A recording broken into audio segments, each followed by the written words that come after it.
On behalf of the organizing committee, I would like to request Dr. A.K. Bardwaj, Organizing Secretary, the 39th Annual National Conference of IAPSM, and Mrs. Smita Bardwaj to present a bouquet to His Holiness.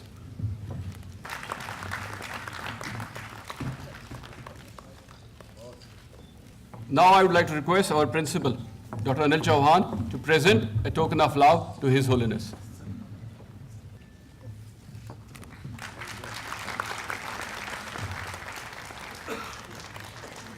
Now I would like to request Dr. Vishwamohan Katoj, the Secretary, Department of Health and Research, and the Director General ICMR to present a memento to His Holiness.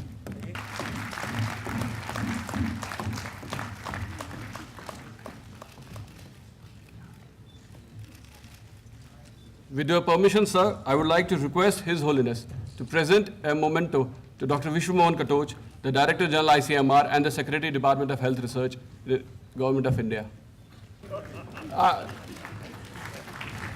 I would like to request His Holiness to present a memento to Dr. J.P. Narayan also. As I said earlier, it's difficult to describe in words a personality as His Holiness. But in spite of the limitations, I would like to request our principal, Dr. Anil Chauhan, to welcome His Holiness. Good morning, ladies and gentlemen, and Tashi Delak to His Holiness.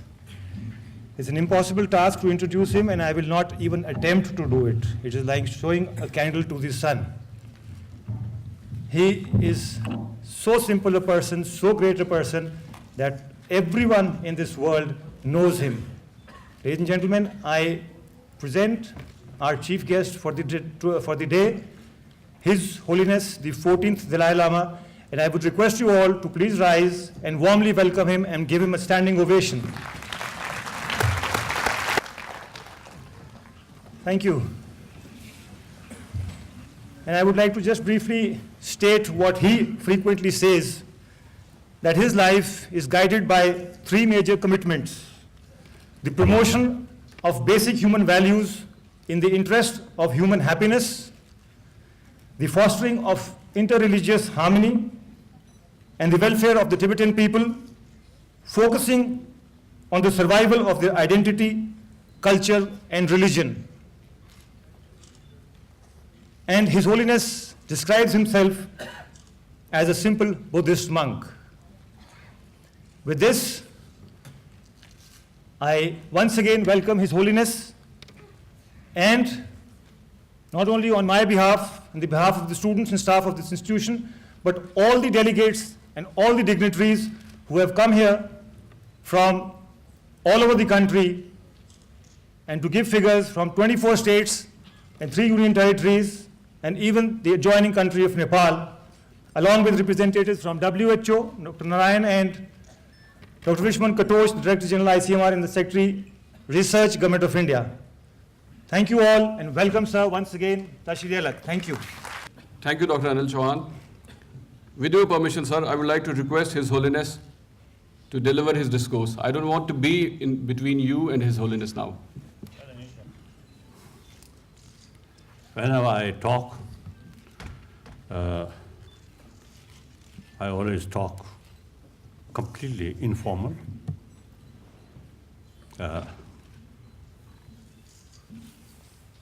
And I think complete informality is very fit my broken English.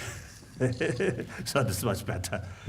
So at the beginning, when I present, you see, some souvenir or gift, some mistake.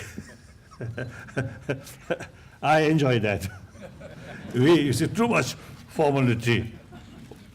Even, you see, the difficult to breathing, that kind of sort of formality I don't like. We are human beings, same human being. Mentally, emotionally, physically. And wherever I go, I always feel like that. We are same human being. Making differences. Consider some people are some important, some are not important. That's just our own mental creation. Basically, we are same. If we talk, or the contract on basic sort of same basic level as a human being, then there's hardly no cause for problem, for trouble. Respect each other, showing each other as the human brothers, sisters. Their suffering is our suffering. Their happiness, our happiness. That's the reality. So, in any way, now I'm very, very happy. Great honor is to come to this important sort of conference. And also, me personally, now I think 52 years, almost 52 years, live in Dharamsala. So this is part of my own sort of area. So I'm great honor. And then also, last 53 years, or 52 years, 51, 1 year in Mussoorie. Then 1960 on, I live at Dharamsala. So, 5 decades. 5 decades. Huh? There are a lot of development in this area. When I came first time, Dharamsala, Meghalaya, I think only 2 shops. One Neroji, another, Shingiwe, Buddharam.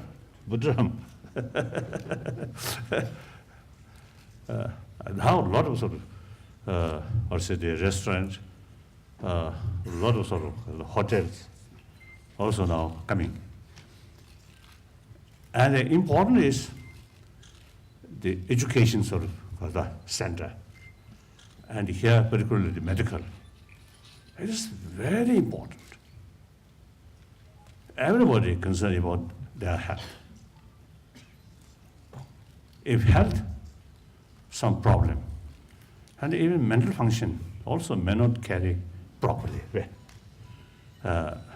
So physical health is very, very important. So your sort of job, your duty, taking care about health. So really very important, not only just a very important sort of work, but also I think a great sort of way to serve other people. The medical sort of service with warm-heartedness, with sense of sort of responsibility, sense of concern. Then your profession, your work, also one of the best spiritual sort of practice, helping others. Cure their sort of their problems, their pains. And some cases, almost give them new life. So wonderful work. So in Tibet, we usually say some doctor, physician, or such physician, knowledge is concerned, very good, but heart not that warm. So therefore, his or her medicine may not be much effective. That those people, those doctors or physicians, may not be very high, top quality, but very warm-hearted sort of person. So their medicine is more effective. So your profession, right, very important. At the same time, genuine sense of concern of patients' well-being. Right? It's extremely important. My own experience, when I sort of get some sort of medical sort of treatment, right, in hospital, and when the doctor shows human feeling, some smiles, some real sort of warm feeling, then I, as a patient, feel very happy. he or she must take fully, must take full care. If doctor or nurses come and go without smile, treated you almost like machine. Then sometimes patient may feel, I also you sometimes feel, oh, that person may carry some experiment on me. So I think even curing illness, I think patient's spirit is very important. High spirit, full of hope, trust to physicians or nurses. Even recovery, I think much, much faster. So human mind is very, very important sort of element. So that I want to tell you. Then, of course, India, most populated democratic country with a long history, this country, 5,000-year-old sort of history, and the cultural aspect, and the philosophical aspect. This country, I think, most advanced sort of country or area. So 1,000-year-old India's the concept of ahimsa and religious harmony. Now, when we look different part of the world, a lot of violence, a lot of injustice, right? And many areas, they say, do not take sort of serious concern about others' life. Then, and also, you see, the conflict in the name of religion. When we saw these things, then India's 1,000-year-old tradition of non-violence. Non-violence means respect others' sort of right, respect others' life. From that, non-violence idea come, right? Not harming other, because you must respect. They also same like us. So the ahimsa, 1,000-year-old India's tradition, ahimsa, is very much relevant to today's world. Then other field, religious harmony. Again, with different sort of religious tradition, sometimes fighting, killing. Even these days, now it happened. Now in India, of course, some pockets here and there, some problem due to religious sort of differences. That's understandable. Over 1 billion population, some mischievous people, that's always happened. But overall, India, 1,000 years, I think more than 2,000, 3,000 years, they, beside homegrown religions, that's, I think, earliest sort of Indian sort of religion, Sangha philosophy, Sangha sort of tradition. Then from that, different sort of the non-Buddhist traditions, ancient time, then Buddhism, then Jainism, then later, of course, Sikhism. I think very clear, the Sikhism itself, very much non-sectarian sort of principle. The Guru Nanak himself, you see, because of the pilgrimage way, made pilgrimage to Mecca. So that's the India's culture. Respect all religious traditions. Because of that, they eventually, Zoroastrianism came, settled this country. Now these days, the Parsi community, very small. In Bombay, very small, less than 100,000. But no fear. Very happily sort of lived there. And then all these, then of course Christianity, Islam, Judaism, all these different religions from outside India eventually come here. So the India's, the tradition of religious harmony is really a wonderful thing. It's very relevant to today's world. Now you, Indian brothers and sisters, you should feel proud. So you have very long history, very rich cultural heritage. And then in modern time, India, since 47, India became independence. Democracy in this country, deeply rooted, in spite of some sort of problems.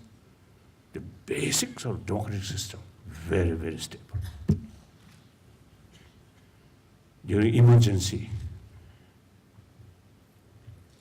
during Indira Gandhi, some people, you see, at that time, you see, a little sort of anxiety. But after election, and transfer, because they changed the government very smoothly. Maraji come, no problem. Very, very smooth. That's the sign of democracy, deeply rooted in this country.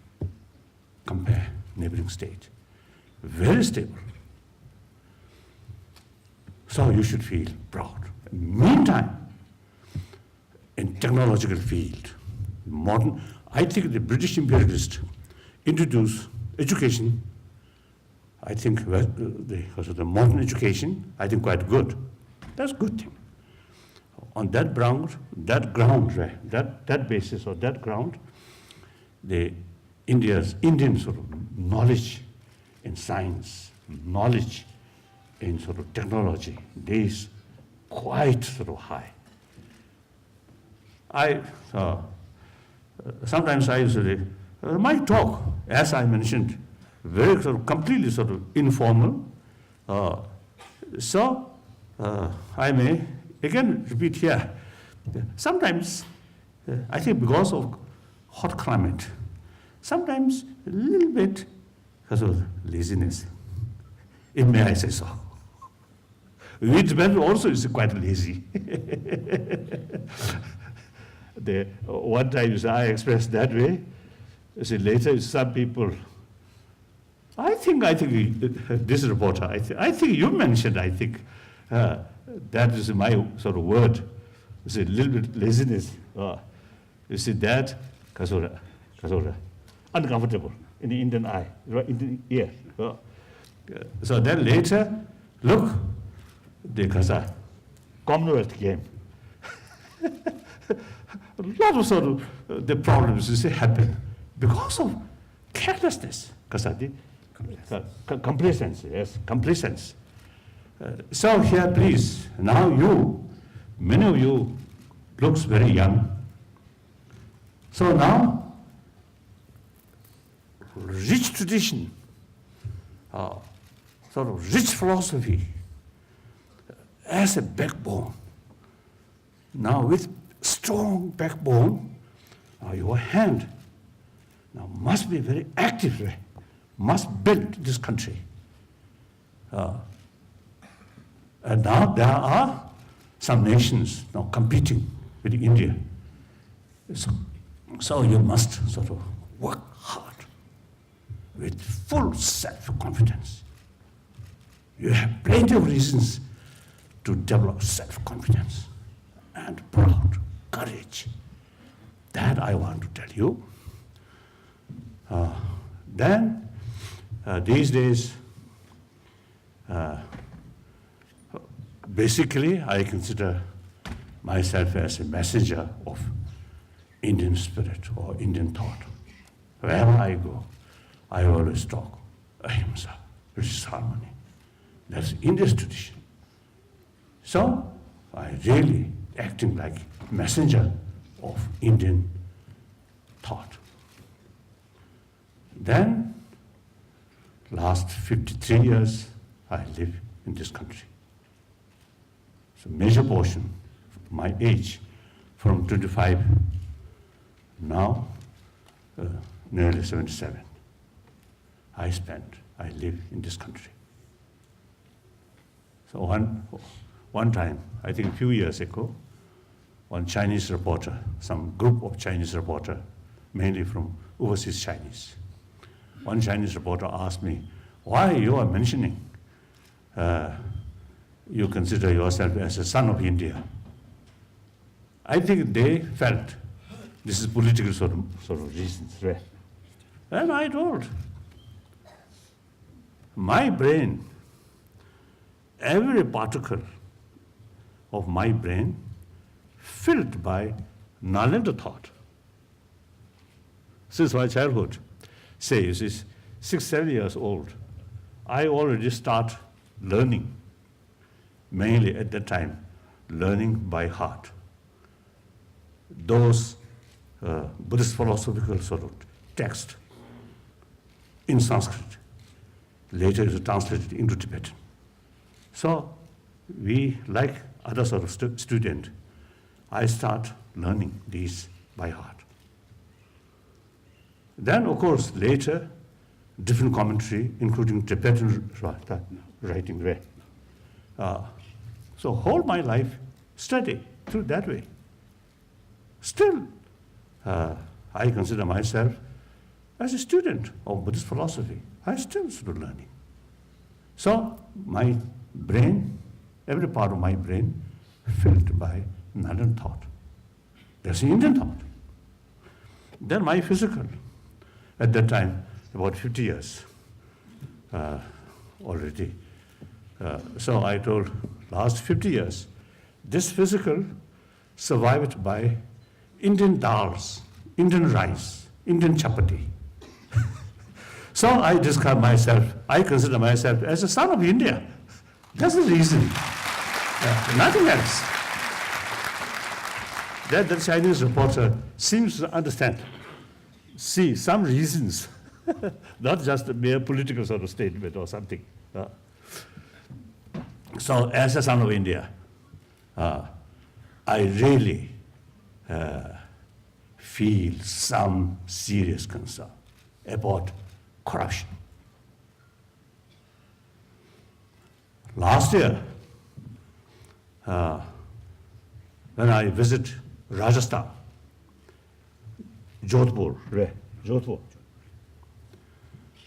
as usually, I talk to some student. One student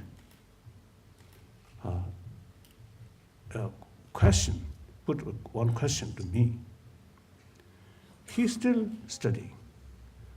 Then later, when his real life start, unless follow corruption, see, there's no way to survive, to succeed. And that kind of question to ask me, I was a little surprised. A student, even such young person's mind, corruption is almost like way of life. Without that, you cannot survive or you cannot succeed. Then within a few days, I was in Bombay. One my friend, one businessman, one casual talk. He also mentioned, as a businessman, without corruption, you cannot succeed your business work.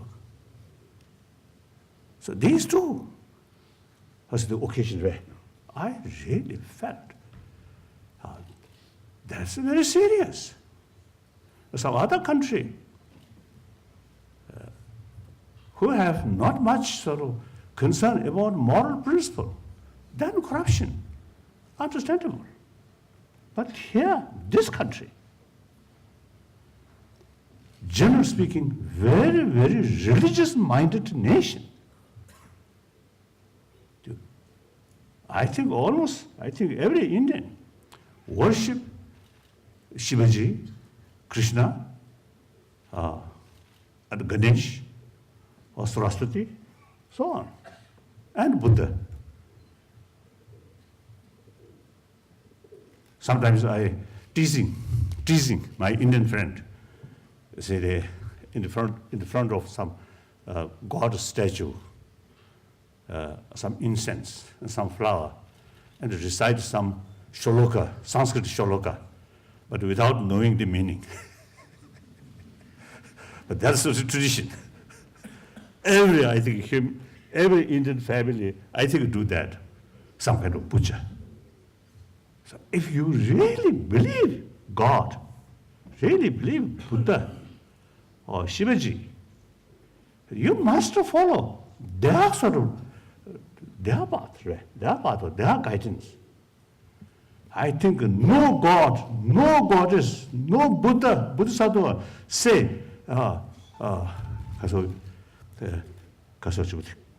you should lead Sorosade, including corruption, or telling lie, or bully other, exploit other, do injustice, or killing other, stealing other. No God say that. No religion say that. All major religious traditions say truthful, honest, love, compassion. Even some problems happen, forgiveness. Never say hatred. You should practice hatred. You should practice violence. You should practice lie. No religious tradition say that. So, one way, you believe spirituality, worship, pray to God, goddess, almost every day.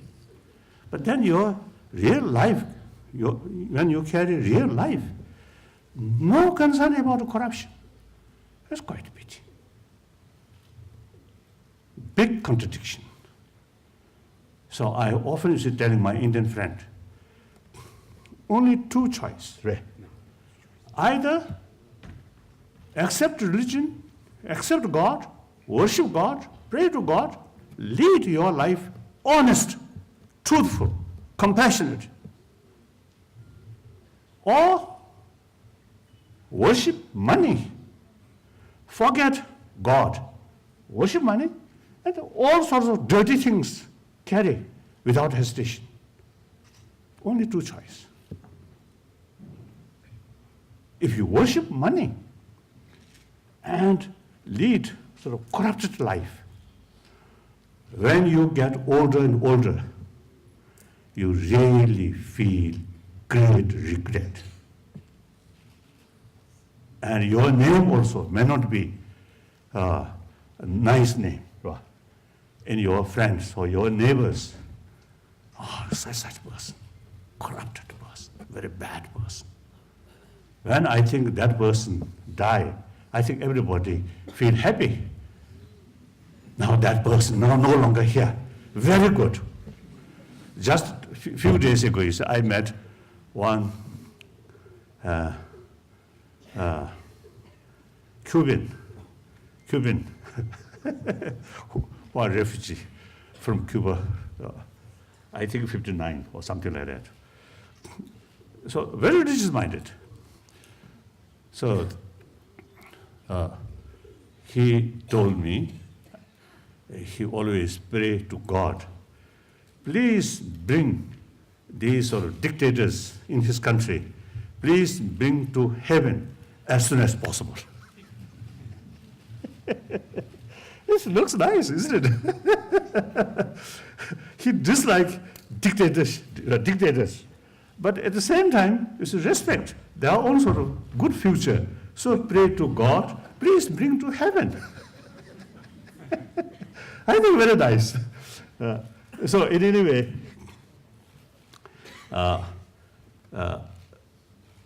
this nation, beside these sort of base, actually, ahimsa, non-violence, corruption, also form of violence.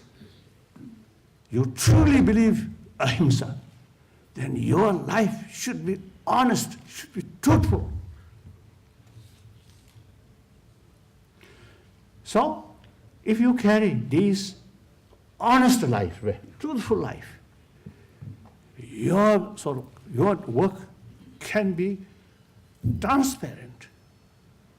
That brings respect, trust from your community, from concerned people. Then you get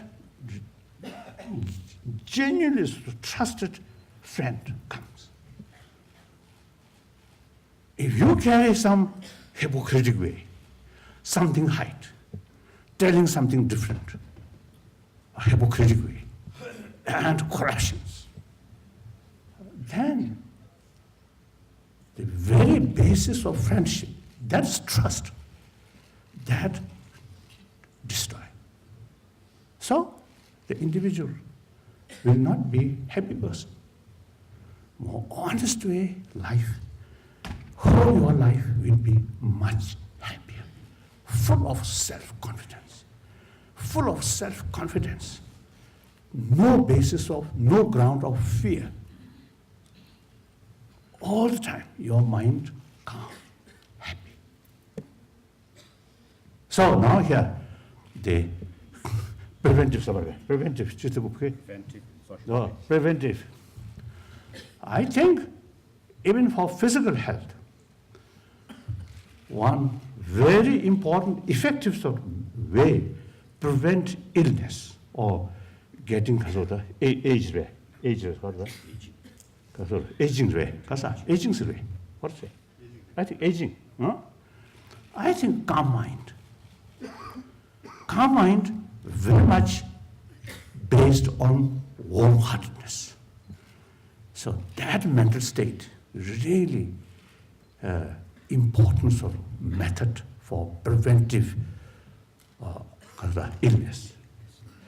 Even some problems there with full of sort of self-confidence, calm mind, recover very fast. That much, my own experience, I can tell you like that. So, healthy body, healthy mind. These always go together. Just taking care of your body, taking medicine, with full of anxiety, full of anger, full of suspicion in your mind, very difficult. So you, although you're directly concerned about physical health, but meantime, as I mentioned earlier, when you sort of the treatment, the patient, you can practice warm-heartedness. And they also, you see, there's possibility, the patient who spend more time in more longer period in hospital, they may also gain some experience, the value of warm-heartedness. So that much I want to tell you. So with these India's sort of basic sort of strength or sound sort of sound sort of values, then hard work or catching the modernity in every field. So India can be, I think, ancient time, I think Buddhism started this country, reached almost the whole Asia.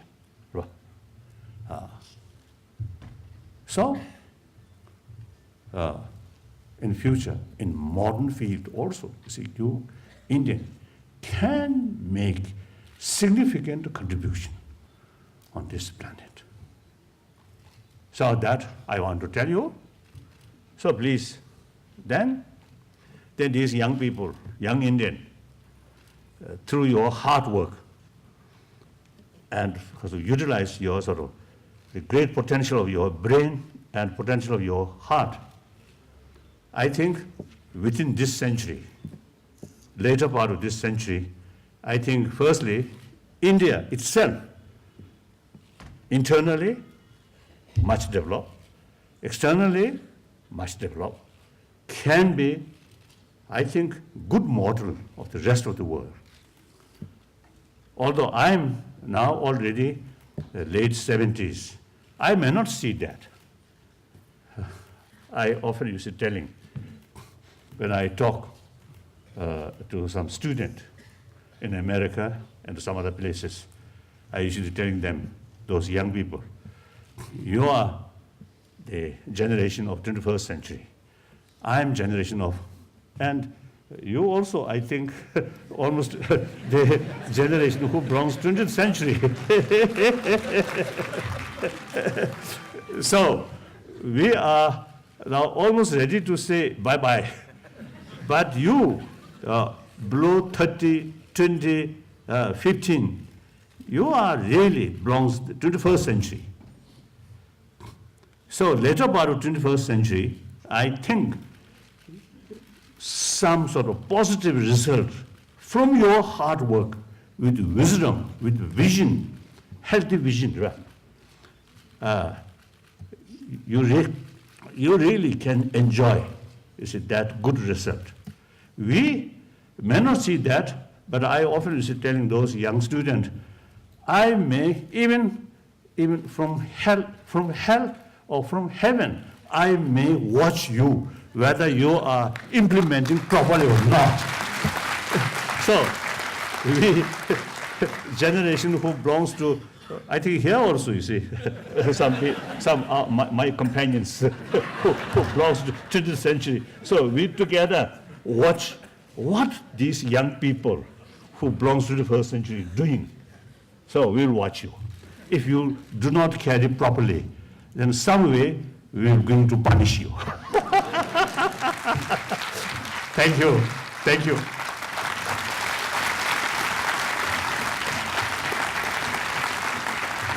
I thank His Holiness, and I appreciate that he has allowed us to be a part of him, and that's too kind of him to be here with us and being a part of us.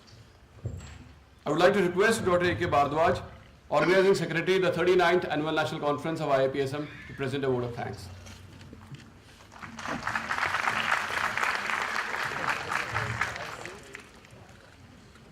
His Holiness the Dalai Lama. First of all, I must thank him on behalf of all the delegates of IAPSM 2012, the student, staff and faculty of this medical college, Government of India, WHO and other international agencies. We heartily thank you, sir, for sparing our time. When I got the permission that he will be coming on 28th of February to this conference, I was overwhelmed. So that particular 15 minutes, I sent email to almost many people whose mail address I had got. That the night of 2nd February 2012. Sir, so we are very, very thankful to you for blessing us on this occasion, and all the delegates who have come from all parts of the country and Nepal and other international agencies. So thank you, sir. Thank you from all the delegates. Thank you, sir.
Thank you.